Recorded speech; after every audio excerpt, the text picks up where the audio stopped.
Sesudah itu Daud memukul kalah orang Filistin dan menundukkan mereka. Lalu Daud mengambil kendali pemerintahan atas ibu kota dari tangan orang Filistin. Dan ia memukul kalah orang Moab. Lalu sambil menyuruh mereka berbaring di tanah, ia mengukur tempat mereka dengan tali. Diukurnya 2 kali panjang tali itu untuk mematikan dan 1 tali penuh untuk membiarkan hidup. Maka orang Moab takluk kepada Daud dan harus mempersembahkan upeti. Selanjutnya Daud memukul kalah Hadadezer bin Rehob, Raja Zoba, ketika ia pergi memulihkan kekuasaannya pada sungai Efrat. Daud menawan daripadanya 1.700 orang pasukan berkuda dan 20.000 orang pasukan berjalan kaki.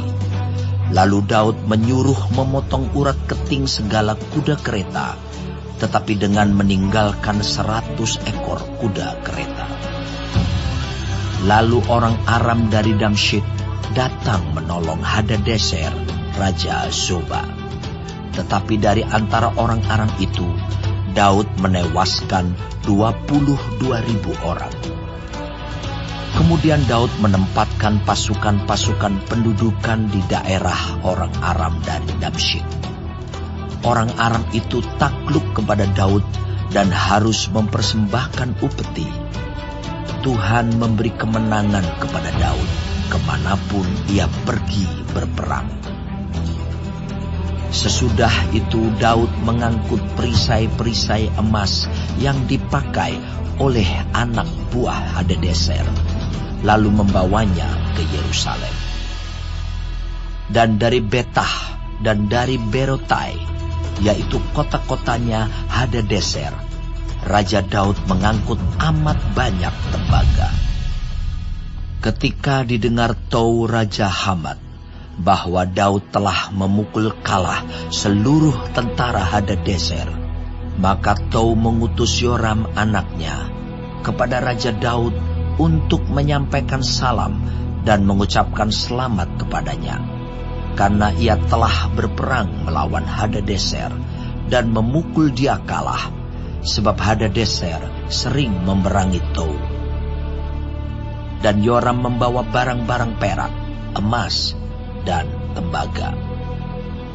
Juga barang-barang ini dikhususkan Raja Daud bagi Tuhan, bersama-sama perak dan emas yang berasal dari segala bangsa yang ditaklukkannya, yakni perak dan emas dari orang Aram, dari orang Moab, dari Bani Ammon, dari orang Filistin, dari orang Amalek, dan dari jarahan yang dirampas dari Hadadezer bin Rehob, Raja Zoba.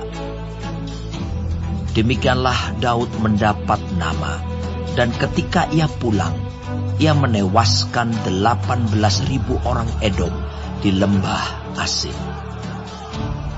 Lalu ia menempatkan pasukan-pasukan pendudukan di Edom. Di seluruh Edom ditempatkannya pasukan-pasukan pendudukan, sehingga seluruh Edom diperbudak oleh Daud.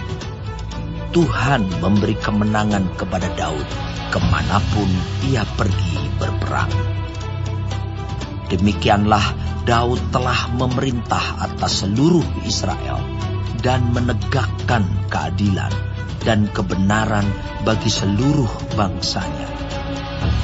Yoab anak Seruya menjadi panglima, Yosafat bin Ahilud menjadi bendahara negara, Zadok bin Ahitub dan Ahimelech bin Abiatar menjadi imam, Seraya menjadi panitera negara, Benaya bin Yoyada menjadi panglima orang Kreti dan orang Pleti, dan anak-anak Daud menjadi imam.